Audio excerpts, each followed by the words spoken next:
Welcome to Democracy Now!, democracynow.org, the War and Peace Report. I'm Amy Goodman. The House Select Committee investigating the January 6, 2021 attack on the U.S. Capitol has wrapped up its 18-month probe by recommending criminal charges against former President Donald Trump. At the committee's final public hearing Monday, Maryland Democratic Congressmember Jamie Raskin said Trump betrayed his oath of office by assisting in an insurrection against the constitutional order. The committee believes that more than sufficient evidence exists for a criminal referral of former President Trump for assisting or aiding and comforting those at the Capitol who engaged in a violent attack on the United States. The committee has developed significant evidence that President Trump intended to disrupt the peaceful transition of power under our Constitution. After headlines, we'll air clips from the January 6 committee's final hearing and spend the rest of the hour discussing its findings.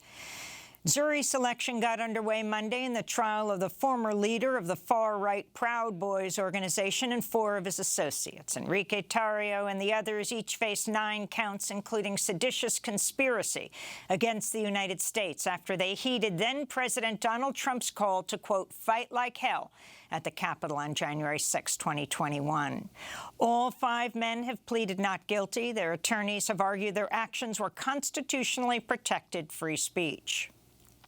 In immigration news, Supreme Court Chief Justice John Roberts Monday temporarily blocked the Biden administration from ending the contested Trump-era Title 42 pandemic policy that was set to end Wednesday. Roberts gave Biden officials until this afternoon to respond to an emergency appeal filed by several Republican-led states challenging the policy's termination. Title 42 has been in force since March 2020, used to expel over 2 million migrants from the U.S.-Mexico border, blocking them from seeking asylum. Thousands have been forced to wait in Mexico, where they hoped they would be finally allowed to safely enter the U.S. to apply for relief when Title 42 was lifted this week. This is Emily Rivas, an asylum seeker from Venezuela who's been stuck in Ciudad Juarez, Mexico, across the border from El Paso, Texas. Please soften the heart of the president. Let all the people cross into the U.S. We have suffered a great deal since we left Venezuela. We traveled through the jungle and all those countries we have been through. I ask him from the bottom of my heart that they allow us to cross. Human rights groups in the United Kingdom have vowed to keep fighting an immigration policy that allows the British government to deport asylum seekers to Rwanda. On Monday, a court ruled the program is legal under British and international law. The policy was first announced in April. Paul O'Connor of the Public and Commercial Services Union denounced the ruling. We were clear right from the outset that our members didn't want to carry out this policy on a basis they thought it was unlawful, morally reprehensible and utterly inhumane. The judges today may well have found that decision to be lawful, but it remains morally reprehensible and utterly inhumane, and we will continue to do all we can to fight this policy. In Iran, the body of a 23-year-old protester who recently died in police custody showed signs of severe torture, according to his family. The body of Hamed Salahshur, who was a taxi driver, was exhumed by his family after security forces buried him, claiming he died of a heart attack after he was detained in late November and disappeared for 4 days.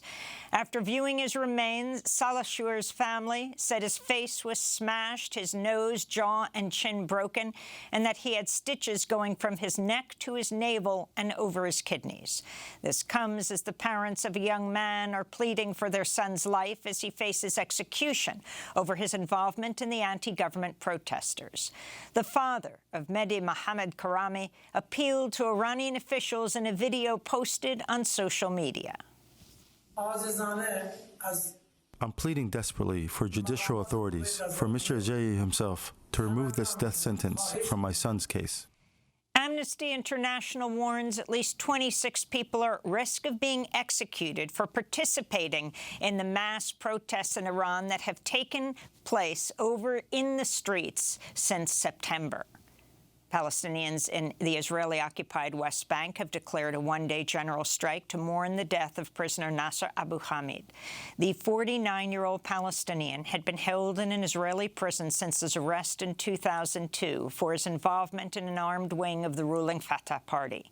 He was diagnosed from prison with late-stage lung cancer in August of 2021. His family says Israeli prison authorities ignored his medical complaints for months, leading him to die of medical neglect. Human rights groups say dozens of other Palestinian prisoners have died of preventable diseases due to a lack of routine health checks. Meanwhile, Israel's deported French-Palestinian activist and lawyer Salah Hamouri to France in a move condemned by human rights groups and the French Foreign Ministry. Before his deportation Sunday, Hamouri had been held without charge under Israel's so-called administrative detention law since his arrest in March. Hamouri is a longtime resident of East Jerusalem, which Israel's occupied since 1967. UN human rights spokesperson Jeremy Lawrence said in a statement, quote, "Deporting a protected person from occupied territory is a grave breach of the Fourth Geneva Convention, constituting a war crime," he said. In Sudan, security forces fired tear gas and stun grenades Monday to disperse thousands of people protesting military rule. The protest in the capital, Khartoum, came on the fourth anniversary of the start of the uprising that toppled the longtime authoritarian President Omar al-Bashir. It came 2 weeks after Sudan's ruling military junta and pro-democracy groups signed a deal to gradually prepare Sudan for its first election and transition to civilian rule after the October 21 military coup. Protesters who took to the streets Monday rejected that agreement, saying it would leave coup leaders in power for at least 2 more years. The revolution will continue and will not stop. Our basic demand is to live a decent life in this country, and we will not give up our rights in any way. Even if agreements were signed between politicians and soldiers, this is not what the Sudanese people want. Russian President Vladimir Putin visited the capital of Belarus on Monday for talks with his counterpart, President Alexander Lukashenko. Amidst growing fears, Russia is preparing to launch a new invasion from Ukraine's neighbor to the north. Lukashenko has allowed the Kremlin to use Belarus as a staging ground throughout Russia's offensive in Ukraine. On Monday, Putin dismissed concerns Russia might annex Belarus, a former Soviet republic. Russia is not interested in absorbing anyone. It just doesn't make any sense. In Washington, D.C., State Department spokesperson Ned Price called Putin's statement the height of irony, pointing to Russia's unilateral annexation of 4 territories of Ukraine last September. In Canada, 6 people are dead, including the gunman, after a man with a semi-automatic handgun opened fire on the suburban Toronto condominium building where he lived. 3 of the victims were members of the condominium board. The gunman, a 73-year-old with a history of harassing property managers and his neighbors, was shot dead by police. In labor news, thousands of Uber drivers in New York City led a 24-hour strike Monday after the ride-hailing corporation blocked pay raises the drivers were scheduled to receive this month. This is Ibrahim Ghouri, a Lyft and Uber driver and a member of the New York Taxi Workers Alliance. We should be able to spend time with our families, get vacation with our kids, because you go out there every single day to make that happen. We want to take our kids to college, give them education they need in the near future. That's why this fight is for us, for all drivers across the country. A New York Republican, newly elected to Congress, appears to have fabricated key parts of his education and employment history, according to an investigation by the New York Times, which found Congressmember-elect George Santos lied when he told voters he'd worked for Citigroup and Goldman Sachs. The IRS says an animal rescue group Santos claims to have led, called Friends of Pets United, did not file any records indicating it had tax-exempt status, as Santos claimed. The New York Times also found Santos faced criminal charges for check fraud in Brazil at a time when he claimed to be attending classes at Baruch College, which has no enrollment records for Santos. And Santos falsely claimed his company lost 4 employees at the Pulse nightclub shooting in Orlando in June 2016. In November, Santos made history as the first openly gay Republican to win a House seat as a non-incumbent, representing a district in Long Island and Queens that previously favored Democrats. House Republican leader Kevin McCarthy has yet to comment on the Times investigation. Many House Democrats are calling on McCarthy to block Santos from being seated when the 118th Congress is sworn in next month.